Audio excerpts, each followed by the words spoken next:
مسلمانوں کو وہ شکست نہ دے سکتے۔ آپ صلی اللہ علیہ وسلم ایک عظیم کمانڈر ہیں، آپ صلی اللہ علیہ وسلم جنگ کے گر کو جانتے تھے، تو چنانچہ صحابہ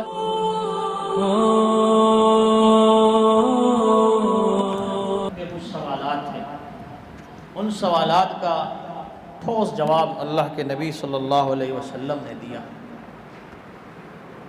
کچھ ان کے اعتراضات تھے، ان اعتراضات کا جواب حضور علیہ الصلوۃ والسلام نے دیا۔ کچھ ایسی باتیں تھیں کہ جو خیالات اور تخیل پہ مبنی ہوتی ہیں، تو قرآن کریم میں آل عمران کے اندر ان دونوں آیات کے بارے میں اللہ جل شانہ نے فرمایا کچھ آیات تو متشابہات ہیں۔ متشابہات کا معنی یہ ہوتا ہے جیسے قرآن میں آتا ہے ید اللہ، اللہ کا ہاتھ۔ اب اللہ کا ہاتھ، بندہ اس کو بیٹھ کے سوچنے لگے کہ جی اللہ کا ہاتھ، اللہ عرش پر مستوی ہیں تو یہ کیسے بیٹھے ہوں گے؟ اللہ کے بیٹھنے کا انداز کیا ہوگا؟ یعنی گویا کہ انسان کی نگاہیں کہیں اور چلی جاتی ہیں۔ انسان جب بھی اللہ کی ذات میں سوچے گا گمراہ ہوگا، اور جب اللہ کی مخلوقات میں سوچے گا وہ ایمان میں پختہ ہوگا۔ ذات کے بارے میں نہیں، اللہ تعالیٰ کی صفات اور اللہ کی مخلوقات، اس کے بارے میں ایمان والوں کو چاہیے کہ وہ، تو یہ متشابہات ہیں۔ روح اللہ کا مطلب کیا ہے جی؟ اللہ کی روح، حضرت عیسیٰ کو روح اللہ کہا، کلمت اللہ کہا، اللہ کا کلمہ، اس کا کیا مطلب ہے؟ تو اس کو کہتے ہیں متشابہات۔ یعنی یہ وہ چیزیں ہیں کہ جس کا میرا اور آپ کا اس کے ساتھ کوئی لینا دینا، کوئی تعلق ہے ہی نہیں ہے۔ اللہ کا عرش کیسا ہوگا، اس کی کرسی کیسی ہوگی، وہ کتنا بڑا ہوگا اور وہ کیسے بیٹھا ہوگا، اللہ کا ہاتھ ید اللہ، تو ان چیزوں کو متشابہات کہتے ہیں۔ اما الذین فی قلوبہم زیغ فیتبعون ما تشابہ، اللہ کا قرآن کہتا ہے، یہ آج 14 صدیاں گزرنے کے بعد بھی ہماری ایسی رہنمائی فرماتا ہے کہ وہ چیزیں جو آپ کو شک شبے میں ڈالتی ہوں، اس کے پیچھے پڑنے کی کیا ضرورت ہے؟ آج دنیا میں جتنا بھی وہ مذہب کے نام پہ بات ہوتی ہے نا، وہ انسان کو شک میں ڈال کے پھر چھوڑ دیتے ہیں۔ بات کی 1 گھنٹے کی بات آخر میں شک میں ڈال کے چھوڑ دیا، وہ بیچارہ پھر پریشان ہوتا ہے، پھر وہ سوال اٹھاتا ہے، پھر آہستہ آہستہ کر کے گمراہ ہو جاتا ہے۔ وہ بیچارہ کہیں نماز پہ آیا تھا، تبلیغ والوں نے محنت کی، اس نے نماز شروع کی، نماز ابھی پابندی کے ساتھ پڑھنے لگا، ایسے لوگ ٹکر گئے کہ جی آپ کی تو نماز ہی نہیں ہوتی۔ ارے بھائی کیوں نہیں ہوتی؟ آپ تو ہاتھ ایسے کرتے ہو، آپ فلاں کرتے ہو، آپ فلاں کرتے ہو۔ تو اس طرح کی چیزوں میں ڈال کر اس کو کہتے ہیں متشابہات۔ اور اللہ کا قرآن کہتا ہے، اللہ جی خود فرما رہے ہیں کہ وہ لوگ کہ جن کے دلوں میں ٹیڑھا پن ہے، کجی ہے، کجی۔ اما الذین فی قلوبہم زیغ، وہ لوگ جن کے دلوں میں ٹیڑھا پن ہے، وہ اس طرح کی باتوں کے پیچھے لگ جاتے ہیں۔ ایمان والوں کا یہ کام نہیں ہے، وہ متشابہات کے پیچھے لگ جاتے ہیں۔ اور ایمان والے جو ہوتے ہیں، فرمایا وہ ان آیات کو لے کر بیٹھ جاتے ہیں اور عمل شروع کر دیتے ہیں کہ جس میں ان کو عمل سمجھ میں آتا ہے۔ اب یہ بات تو کوئی مشکل نہیں ہے کہ نماز 5 ہیں، فرض ہیں، اس میں کوئی شک نہیں ہے، بھائی پڑھو۔ زکوٰۃ سال میں 1 مرتبہ دینی ہے، قرآن میں بار بار آیا۔ روزہ ہے، سال میں 1 مرتبہ رکھنا ہے بس۔ تو جو کام کرنے کے ہیں اس کی طرف نہیں جائیں گے، لیکن جو خواہ مخواہ کی شک میں ڈالنے والی چیزیں ہیں اس کو جو ہے وہ لے کے کبھی کیا اور کبھی کیا۔ موسیٰ کی والدہ کا نام کیا ہے؟ عیسیٰ علیہ السلام کب پیدا ہوئے تھے، ان کی والدہ کا کیا نام ہے؟ اس قسم کی باتیں جو نہ قبر میں پوچھی جائیں گی، نہ حشر میں پوچھی جائیں گی، اور نہ کوئی فائدہ ہے اس کا۔ تو ایمان والوں کو جن چیزوں کا یعنی طلب ہوتی ہے وہ آیات محکمات ہے، جس میں 2 اور 2 4 کوئی شک نہیں ہے۔ نماز پڑھنی ہے، روزہ رکھنا ہے، حج کرنا ہے، زکوٰۃ دینی ہے، یہ کام ہیں جو ایمان والوں کو چاہیے کہ وہ اس طرف آئیں، عمل کی زندگی کی طرف آئیں۔ تو اللہ جل شانہ نے وفد نجران، یہ جو 60 لوگ آئے تھے، اس کے جواب کو اللہ جل شانہ نے جواب کی شکل میں یہ آیات نازل ہوئی اور حضور علیہ الصلاۃ والسلام نے ان کو جوابات دے دیے۔ اس کے ساتھ ساتھ قرآن کریم میں اسی تیسرے پارے کے اندر معاملات کو بہت زیادہ ڈسکس کیا گیا، جو آج کی ہم نے تلاوت کی ہے اس میں بھی معاملات کو، یعنی دین صرف عبادت کا نام نہیں ہے کہ ایک آدمی 5 نمازیں پڑھے اور وہ یہ سمجھے کہ میں دیندار ہوں، ایسا نہیں ہے۔ یا وہ روزے رکھتا ہے، صرف نماز اور روزہ اور باقی معاملات اس کے ٹھیک نہیں ہیں، دین کے مطابق نہیں ہیں، اور وہ یہ سمجھے کہ میں دیندار ہوں، ایسا نہیں ہے۔ دین نام ہے 24 گھنٹے کی زندگی قرآن و سنت کے مطابق۔ تو اللہ جل شانہ نے یہاں سب سے لمبی جو آیت نازل فرمائی ہے وہ معاملات کے اوپر ہے، اور وہ کیا فرمایا؟ اے ایمان والو، اذا تداینتم بدین الی اجل مسمى فاکتبوا، جب آپس میں تم بیٹھ کے کوئی معاملہ کرنے لگو، لین دین کا معاملہ ہو تو اس کو لکھ لیا کرو، اس لیے کہ بعد میں لڑائی ہوگی، یہ کہے گا میں نے دے دیے تھے اور یہ کہے گا نہیں تو نے نہیں دیے، اتنے دے دیے، یہ کہے گا نہیں اتنے دیے ہیں، تو معاملہ چلا جائے گا جھگڑے کی طرف۔ اس لیے فرمایا نہیں تم آپس میں لکھ لیا کرو، اوپر ایک گواہ بھی مقرر کر لیا کرو، اور گواہ کو بھی چاہیے کہ وہ ڈنڈی ماری نہ کرے، وہ صحیح گواہی دے۔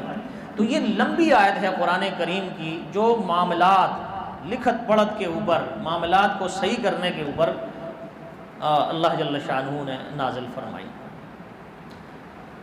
آج کی جو تلاوت ہم نے کی ہے تو اس میں بھی تقریباً یہی معاملات اور سود سے، یا ایھا الذین آمنوا لا تأکلوا الربا اضعافا مضاعفا، سود کے معاملات کو چھوڑ دو۔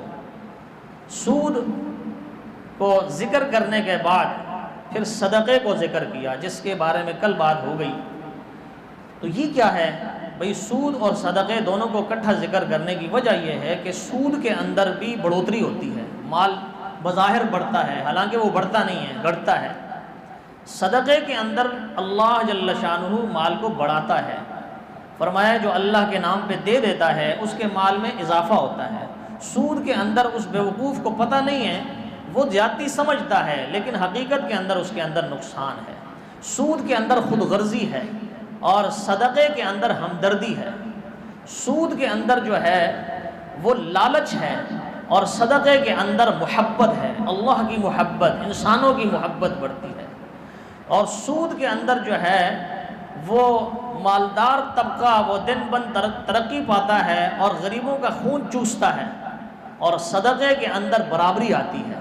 اگر میرے گھر کے اندر چولہا جل رہا ہے تو شریعت نے کہا ہے کہ اپنے پڑوسی کا بھی خیال کرو۔ تو صدقے اور سود کو اللہ جل شانہ نے یہ اکٹھا بیان فرمایا تاکہ سود ختم ہو جائے اور صدقے کو پروان چڑھ جائے، اللہ کے نام پہ دینا عام ہو جائے۔ اور اللہ جل شانہ نے فرمایا کہ تم نیکی کے کامل درجے تک اس وقت تک نہیں پہنچ سکتے ہو جب تک تم اپنی محبوب چیز اللہ کے نام پہ قربان نہ کر دو۔ لن تنالوا البر حتى تنفقوا مما تحبون۔ حضرت طلحہ رضی اللہ تعالیٰ عنہ، ان کا باغ تھا اور بہت خوبصورت، مدینہ میں سب سے بڑا باغ ان کا تھا، پھلا پھولا، اور یہ بالکل مسجد نبوی کے سامنے تھا۔ آج تو الحمدللہ وہ مسجد نبوی کے اندر آ گیا ہے۔ یہ مسجد نبوی میں جب اللہ ہم سب کو لے جائے بار بار، تو مسجد نبوی میں جہاں وہ چھت خالی ہے، یعنی اس میں ویسے ہی جو ہے نا فائبر لگا ہوا ہے، تو بالکل جو پہلی اس میں آتا ہے، پہلی فرصت میں جو خالی جگہ وہاں بہت ہیں، تو امام صاحب کے محراب کے سامنے یہ جو خالی جگہ ہے یہ ابو طلحہ کا باغ ہے رضی اللہ تعالیٰ، اور بہت بڑا باغ، خوبصورت باغ۔ یہاں نماز پڑھ رہے تھے اور ایک پرندہ پڑپڑا رہا تھا، اور اتنا گھنا باغ تھا کہ وہ پرندہ نکل نہیں سکتا، کبھی ادھر کبھی ادھر، کبھی ادھر کبھی ادھر۔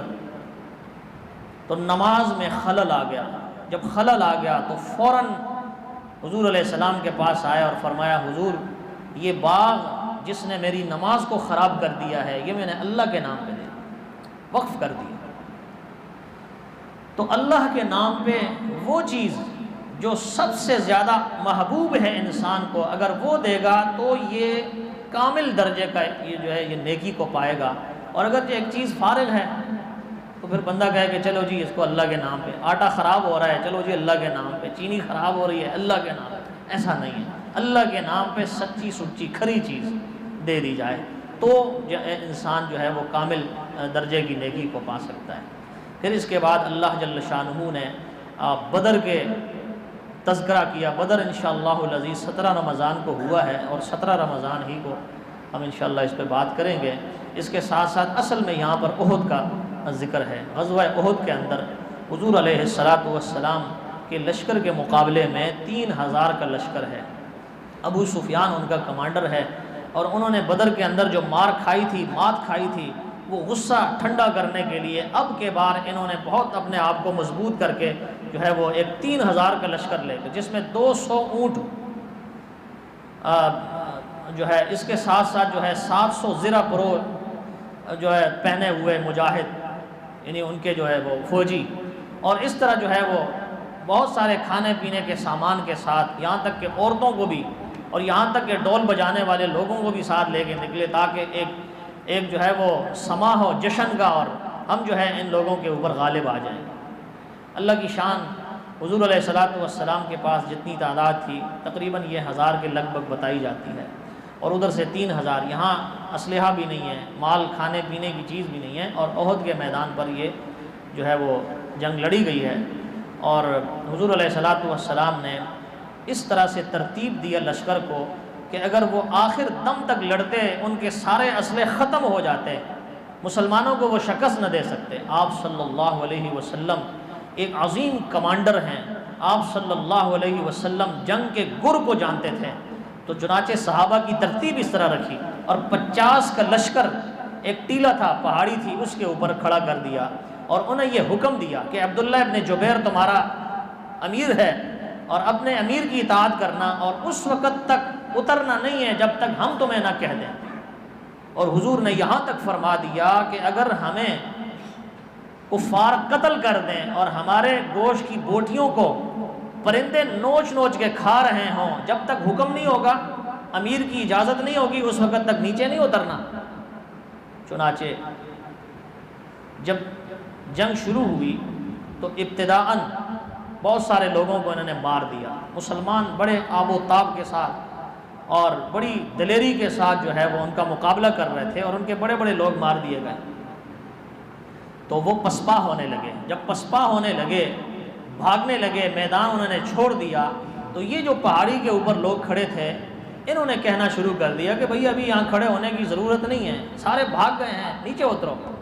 ان کے امیر نے ان کو بتایا بھی کہ دیکھو امیر کی اطاعت ضروری ہے اور آپ نیچے نہ اتریں۔ حضور علیہ السلام کا حکم آپ کو یاد نہیں ہے، لیکن ظاہر بظاہر جو ہے وہ حضور علیہ السلام کی جو منشا تھی وہ ان کے سمجھ میں یہ آ رہی تھی، تو صحابہ کرام نیچے اترنا شروع ہو گئے۔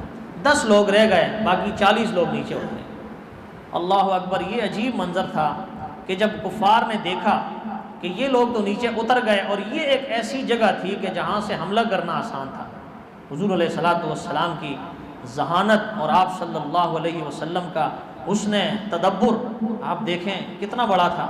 اب یہاں سے خالد ابن ولید جو ابھی مسلمان نہیں ہوئے ہیں اپنے لشکر کے ساتھ اس ٹیلے کے اوپر آئے، اس نے جو وار کیے مسلمانوں کے اوپر، یہاں تک کہ حضور صلی اللہ علیہ وسلم بھی زخمی ہو گئے۔ آپ کے مبارک جسم کے اندر خود کی کڑیاں چلی گئیں، آپ کے دندان مبارک شہید ہو گئے، آپ کو ماتھے کے اوپر پتھر لگا ہے، اور آپ صلی اللہ علیہ وسلم نڈال ہو گئے ہیں۔ یہاں تک مشہور ہو گیا کہ حضور صلی اللہ علیہ وسلم شہید ہو گئے ہیں۔ تو اس سے پتہ چلتا ہے کہ مسلمان جب تک امیر کی اطاعت میں رہے گا، اپنے بڑے کی اطاعت میں رہے گا، وہ کامیاب ہوگا۔ اور پھر اللہ پاک نے ان کو بعد میں فتح بھی دی ہے۔ یہ سارے لوگ تو بھاگ گئے، پھر یعنی اتنا کچھ مار داڑ کرنے کے بعد بھی جب نکلے، ابو سفیان کو مقام روحا پر جا کر احساس ہوا کہ ہم نے تو ان کو کچلنا تھا، ان کو چھوڑ کے کیوں آ گئے؟ اور وہاں لوگوں نے بھی ان کو تانا دیا کہ آپ نے جب اتنا غلبہ پا لیا ان پر، تو یہ مٹھی بھر مسلمان تھے، آپ ان کو مار دیتے، ختم کر دیتے۔ تو چنانچہ ابو سفیان نے پھر پینترا بدلا اور وہاں سے پھر واپس ہوا۔ یہاں حضور صلی اللہ علیہ وسلم مدینہ پہنچ گئے تھے۔ 70 صحابہ اس جنگ کے اندر شہید ہوئے ہیں، اور اتنے ہی تقریباً زخمی ہوئے ہیں۔ کسی کو ٹانگ پہ زخم، کسی کو جسم کے کس حصے پہ، سینے پہ زخم، ہاتھوں میں زخم۔ یہ زخمی صحابہ اپنے زخموں کو دھو رہے تھے، مرہم پٹی کر رہے تھے کہ حضور صلی اللہ علیہ وسلم نے پھر اعلان کر دیا نکلو بھائی، اور شرط بھی یہ رکھی کہ وہی لوگ ہمارے ساتھ جائیں گے جو کل کے جنگ میں شریک تھے۔ اب 2-3 راتوں سے نہ انہوں نے آرام کیا، کسی کا چچا، کسی کا بھائی، کسی کا بیٹا شہید پڑا ہوا ہے اور اپنے آپ کا جسم بھی زخمی ہے۔ کیا عجیب لوگ تھے یہ صحابہ کہ اس ماحول میں یہاں نکلنا کتنا مشکل ہے، لیکن جیسے ہی اللہ کے نبی کی طرف سے فرمان آ گیا تو سارے ان زخموں کو لیتے ہوئے نکل گئے۔